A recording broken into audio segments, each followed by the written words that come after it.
Hermanos y hermanas, estamos de nuevo juntos para compartir nuestros devocionales en el libro de John Piper, Lo que Jesús exige del mundo. Ya vamos por nuestra 10ª exigencia, el 10º capítulo, el 10º devocional de estos temas que tanto nos están edificando y que tienen tanto contenido bíblico. La exigencia que vamos a ver hoy es la siguiente: gozaos y alegraos. Los textos base que nos da para este capítulo son los siguientes.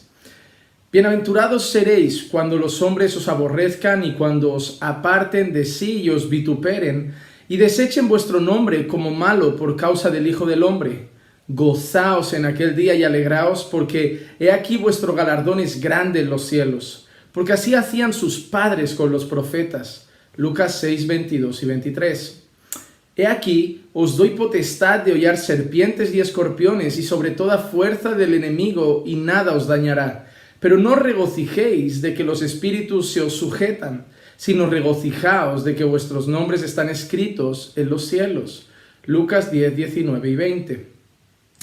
El reino de los cielos es semejante a un tesoro escondido en un campo, el cual un hombre halla y lo esconde de nuevo, y gozoso por ello va y vende todo lo que tiene y compra aquel campo. Mateo 13, 44. Estas cosas os he hablado para que mi gozo esté en vosotros y vuestro gozo sea cumplido. Juan 15, 11. Sobrecogidos por el gozo. La exigencia de Jesús al decirnos gozaos y alegraos resulta asombrosa por tantas razones que harían falta libros enteros para desvelar todas sus sorprendentes repercusiones. Hace medio siglo, C.S. Lewis respondió a dicha sorpresa analizando la ineludible evidencia contenida en los evangelios y escribió lo siguiente: si tomamos en cuenta las promesas de recompensa y la naturaleza sorprendente de las recompensas prometidas en el evangelio, parecería que nuestros deseos no le parecen a nuestro Señor demasiado fuertes, sino demasiado débiles. Somos criaturas poco entusiastas que jugamos con la bebida, el sexo y las ambiciones cuando se nos ha ofrecido gozo, igual que un niño ignorante que quiere seguir jugando con el fango del chiquero porque no puede imaginar el significado de un día en la playa. Nos sentimos complacidos con demasiado poco. En otras palabras, la exigencia de que seamos felices no es marginal ni superflua. Es una imponente llamada de aviso para aquellos que se encuentran su felicidad en los lugares erróneos. La solución de Jesús para nuestro romance con el pecado no consiste en que sencillamente nos arranquemos los ojos que aman el pecado, Mateo 5:29, sino que el gozo nos domine en una nueva realidad, en Dios. En su gozo va y vende lo que tiene. El anuncio de que el reino de los cielos se ha acercado resulta crucial en su prédica. Con esto quiso decir que Él era el Rey y que su obra consistía en la llegada de la ley salvadora de Dios. Lucas 11:20, Lucas 17, 20 y 21. Relató entonces una pequeña parábola para mostrar cómo entran las personas al reino. El reino de los cielos es semejante a un tesoro escondido en un campo, el cual un hombre halla y lo esconde de nuevo, y gozoso por ello va y vende todo lo que tiene y compra aquel campo. Mateo 13, 44.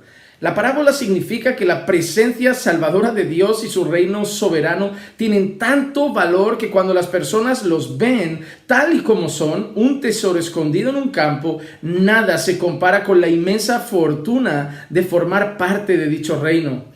Y Jesús no deja lugar a dudas con respecto a la exigencia interior de esa conversión.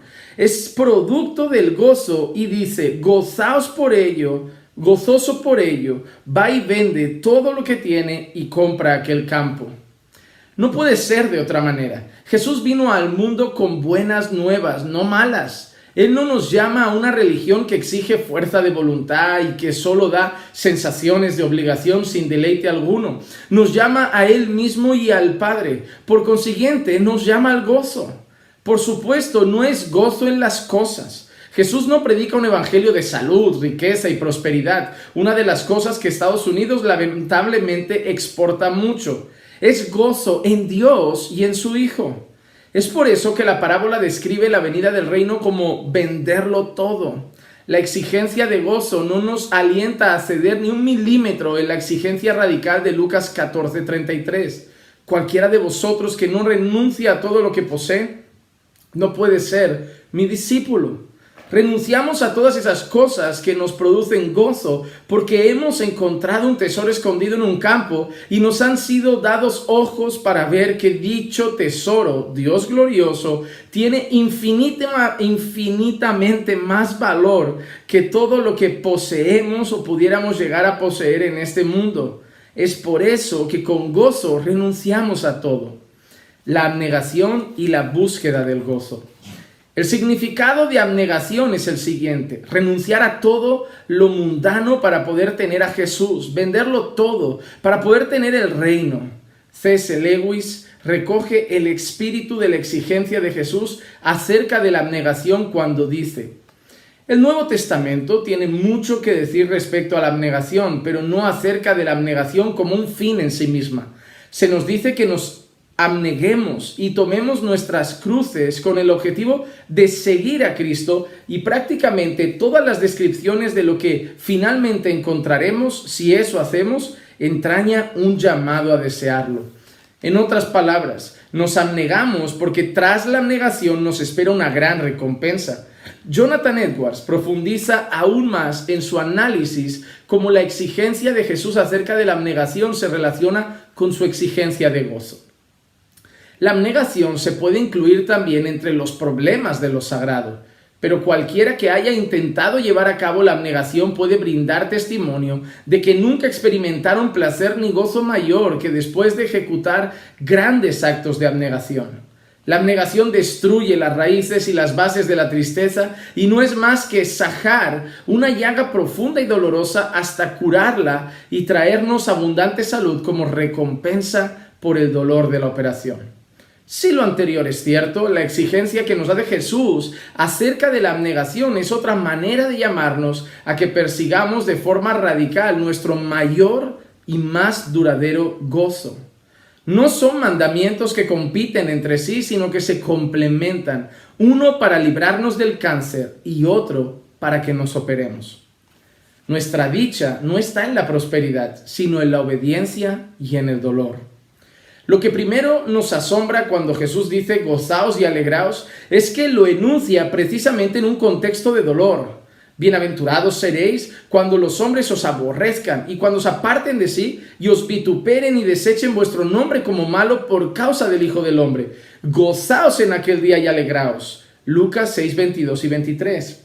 Cuando Jesús nos exige gozo, no olvida la clase de mundo en el que vivimos. Un mundo lleno de sufrimiento. Nos promete que parte de ese sufrimiento caerá sobre nosotros como discípulos suyos. Os echarán mano y os perseguirán y os entregarán en las sinagogas y a las cárceles y matarán a algunos de vosotros y seréis aborrecidos de todos por causa de mi nombre. Lucas 21, 12, 16 y 17. Si al padre de familia llamaron Belcebú, ¿cuánto más a los de su casa? Mateo 10, 25. Si a mí me han perseguido, también a vosotros os perseguirán. Juan 15, 20. Jesús no lo ha olvidado. De hecho, nos exige que lo sigamos en el doloroso camino del amor. Por eso, el gozo que Él nos exige ahora no es de alegría. El gozo no es poco, ni superficial, ni frívolo. Ese es el error de demasiadas personas e iglesias, las cuales creen que la exigencia de Jesús acerca del gozo se refiere a contar chistes o hacer payasadas en la vida cristiana en sociedad. No siento el olor del Jesús comprometido con Jerusalén en ese ambiente. Algo salió mal. Lo que sucede es que falta el aroma del sufrimiento. Para Jesús, la exigencia de gozo es una forma de vivir en sufrimiento y sobrevivirlo. Es por eso que el gozo es serio. Es el gozo por el que se lucha cortándose la mano, Mateo 5:30, vendiendo todas las posesiones, Mateo 13:44, y llevando una cruz a la calavera, Mateo 10:38, 39, en pos de Jesús. Tiene cicatrices, canta canciones de felicidad con lágrimas, nos recuerda los momentos negros y sabe que vendrán más. El camino al cielo es arduo, pero no falta el gozo, la raíz de la santidad. La exigencia de Jesús para que nos gocemos es la clave que revela su exigencia de santidad. Lo que obstruye el poder purificador de la vida espiritual y destruye a sus futuros discípulos son los afanes y las riquezas y los placeres de la vida. Lucas 8:14. Y lo que sirve de apoyo a estas parras que nos estrangulan es claramente el poder de un placer mayor.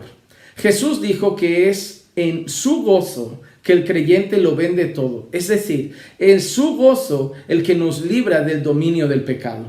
Muchos cristianos creen que el estoicismo es un buen antídoto contra la sensualidad. No lo es. Resulta completamente débil e ineficaz. Las religiones que dependen del poder de la voluntad a menudo fracasan. Incluso cuando tienen éxito, su gloria radica en la voluntad y no en Dios. Producen legalistas, no amantes. Jonathan Edwards se dio cuenta de la impotencia de ese enfoque y dijo lo siguiente: vamos con el doble de las fuerzas contra los perversos para persuadirlos de que lleven una vida devota. El más común de los argumentos es la rentabilidad de la religión, pero el perverso no persigue la ganancia moral, es placer lo que busca. Entonces ahora pelearemos contra ellos utilizando sus propias armas.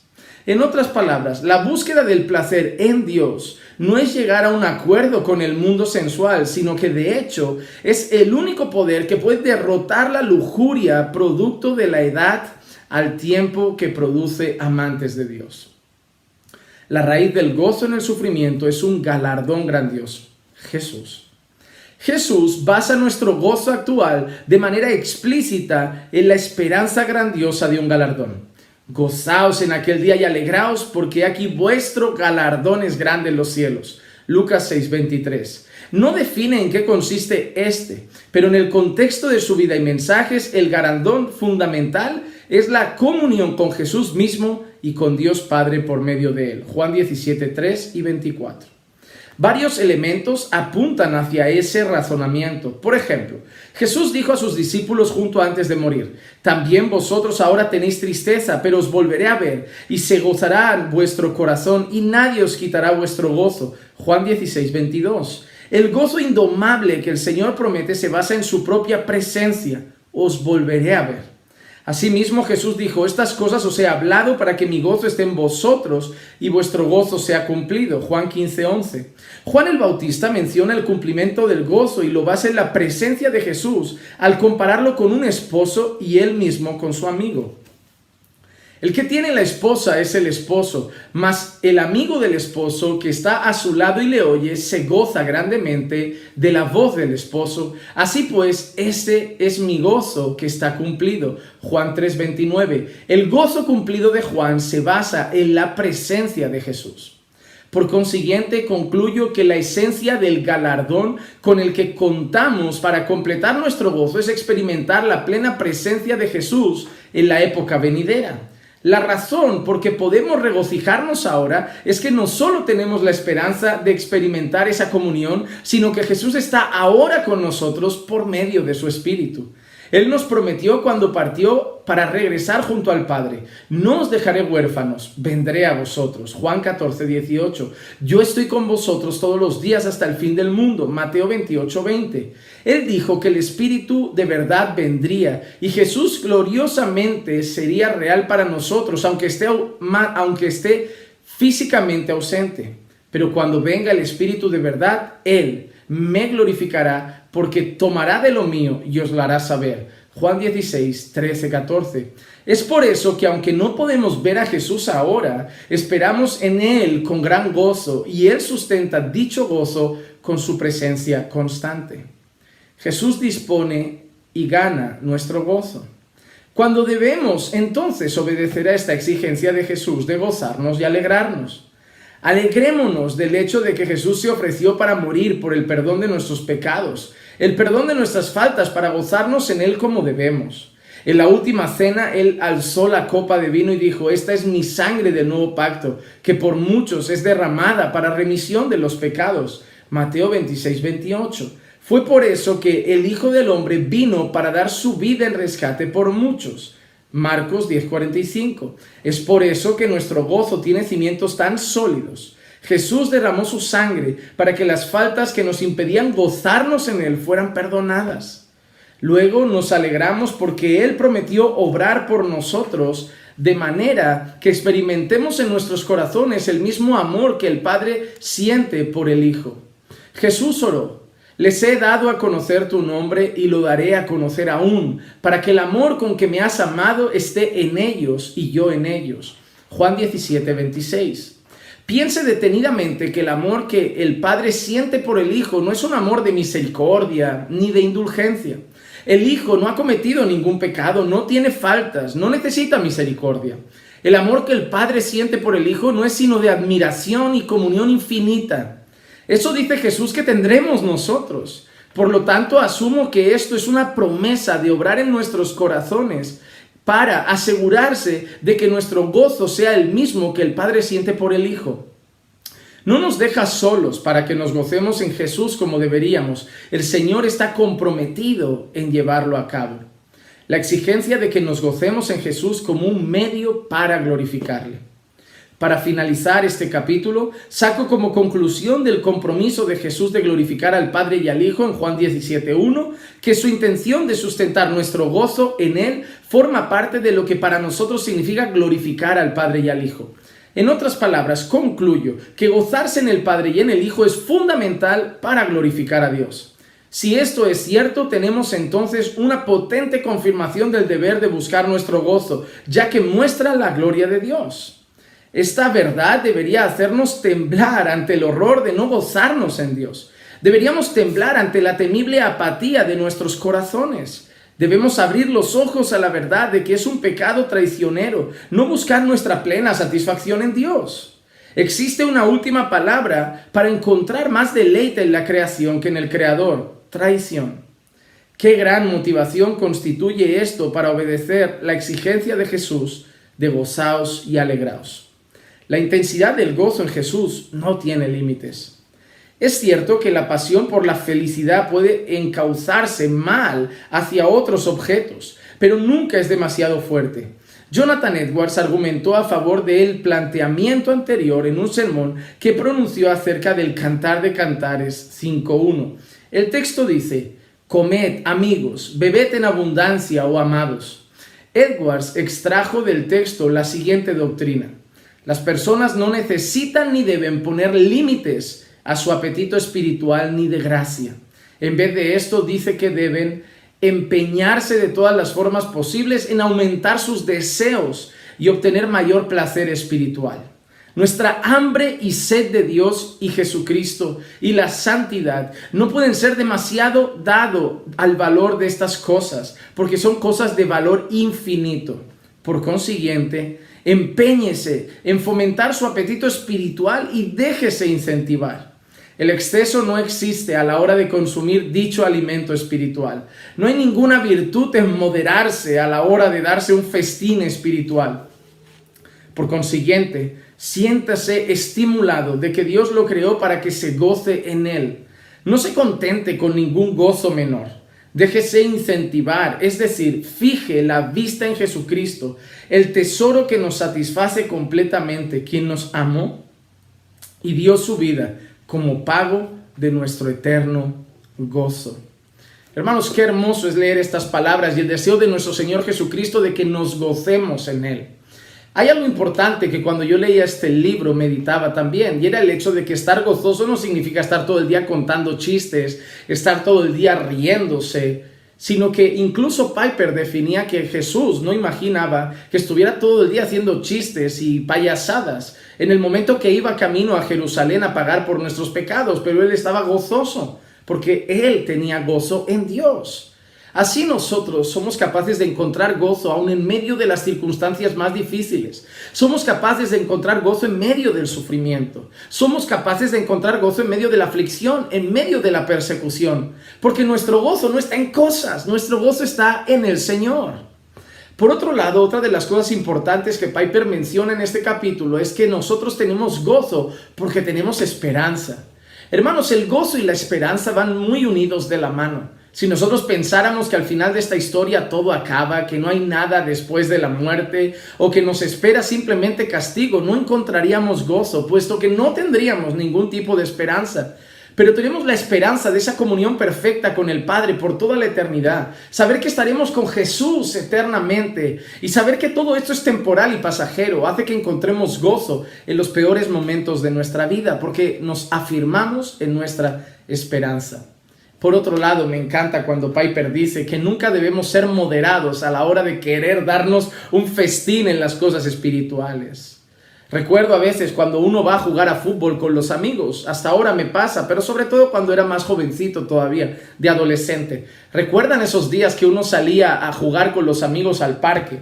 Yo no sé cómo es en sus ciudades, en su tierra, y en esta época tristemente todo ha cambiado, porque los niños ahora viven sumergidos en la tecnología y en las pantallas. Pero yo todavía soy de la época en que la gente te picaba el timbre de la casa y pedía a tus padres, dejad a Juan Manuel salir, dejadlo salir para que juguemos un rato en el parque. Y tú le suplicabas a tu mamá, déjame un rato. Y este rato duraba mucho tiempo. ¿Recuerdan esas tardes jugando con los amigos? Uno lo daba todo, como si fuera la última vez que iba a jugar con ellos.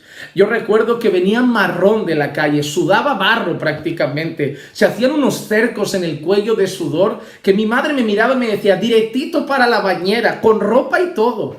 Era maravilloso, uno lo daba todo, no sabía si al día siguiente igual pasaba algo y la madre lo castigaba y no lo dejaba salir, no sabía en qué momento mamá se iba a asomar por el balcón y decir, Juan Manuel, sube a casa. Así que lo hacía todo con intensidad. Otra cosa que yo pensaba, a mí me gusta mucho comer, es una de las luchas que tengo, dominarme en esas cosas. Pero yo sé que a muchos se deleitan en eso y yo siempre diré que el Señor nos ha dado papilas gustativas para que nos deleitemos en la comida. También nos ha dado ahora en Cristo dominio propio para hacerlo en la justa medida. Sin embargo, aquí tenemos los conocidos buffet libre. Usted paga una cantidad de dinero y tiene un derecho a comer lo que quiera hasta hartarse. Ay, hermanos, cuando usted lleva a niños a esos lugares, y algunos no tan niños, parece que pagan, no sé, 12, 14, 15 euros y comen como si no fueran a comer en una semana. Lo quieren probar todo, ven todos los platos. No, yo quiero espagueti, no quiero canelones, no quiero pizza, no quiero carne, quiero pescado, quiero ensalada, un poco de helado y más refresco y más pan y más bollos y más... Y los ves llenándose los platos que uno los mira y dice, yo no sé si cabe tanta comida ahí dentro, pero no miden, ellos quieren sentir deleite en eso y no miden, no mesuran a la hora de deleitarse. Así es con muchas otras cosas. Pero parece que cuando se trata de las cosas del Señor, nuestro gozo tiene que estar muy regulado. No, media horita de oración ya está bien. Un ratito leyendo la palabra ya es suficiente. Cuando se trata de las cosas espirituales, quizás sea por nuestra carne, ¿no? Que no le llegan a gustar mucho esas cosas. Pero nosotros que estamos en Cristo, para nosotros las disciplinas espirituales, los medios de gracia, la palabra, la oración, el ayuno, la comunión con la iglesia, no son un castigo, no son un yugo, no es una carga, es un deleite. Yo esta mañana estuvimos en nuestro propósito de oración. Estamos esta semana haciendo una semana de oración en nuestra iglesia de 6 a 7 de la mañana. Podíamos hacerlo en casa.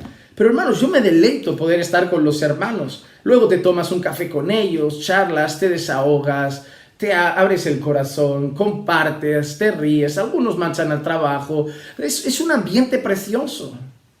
Cuando uno parece que se acerca verdaderamente a Dios y ve lo hermoso que es todo en Dios, empieza a deleitarse en todas las cosas que el Señor trae a nuestra vida. Y hermanos, como dice John Piper, no midan a la hora de darse un festín en las cosas espirituales. Dense el capricho, dense esas cosas espirituales sin medida, en abundancia.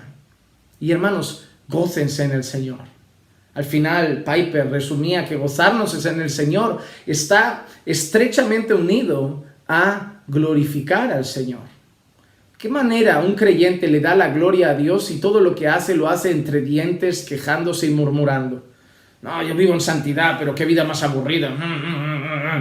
¿Cómo glorifica al Señor? Es como cuando tu hijo te obedece, pero a rechinadientes. Cuando empieza a obedecerte, hijo, ¿puedes preparar la mesa para la cena? Siempre yo. No me gusta, nada, ¿por qué no el otro? ¿Por qué?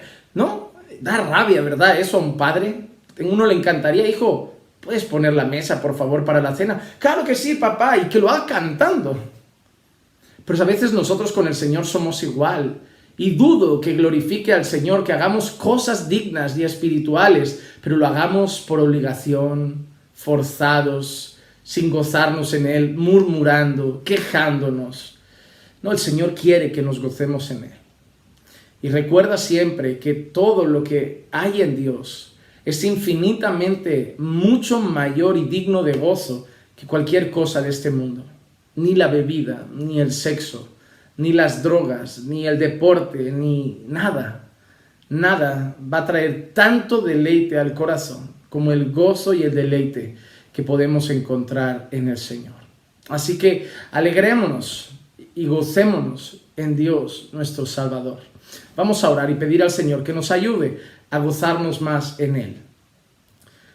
Padre, te damos gracias por la reflexión de hoy que apunta a nuestros corazones y nos recuerda la importancia de gozarnos en ti. Eres mucho mayor, Señor, infinitamente mayor que cualquier otra cosa. Y en ti debemos encontrar deleite y gozo y nada más que en ti. Ayúdanos, Señor, a disfrutar de los festines espirituales que nos pones delante, a disfrutar de las cosas espirituales que tenemos gracias a Jesucristo y poder deleitarnos en ella y darnos un festín sin medida y sin mesura. Señor, que encontremos gozo en ti como no encontramos en otras cosas. Que nuestro deseo, deleite y gozo no vaya detrás de otros objetos o personas, sino que vaya detrás de ti, Señor. Que nos gocemos en ti. Aumenta el gozo en tu pueblo. Que tu pueblo se alegre en ti, Señor, en tu presencia. Y sobre todo que se alegre en la esperanza de una eterna comunión contigo. Gracias, Señor, por todo. Y te pedimos todo en el nombre de Jesús. Amén, amén y amén. Hermanos, hasta aquí la palabra del Señor en este día. Hasta aquí nuestros devocionales. Que la gracia y la paz de nuestro Señor Jesucristo sea con todos y cada uno de ustedes siempre. Y recuerden que los amamos en el Señor.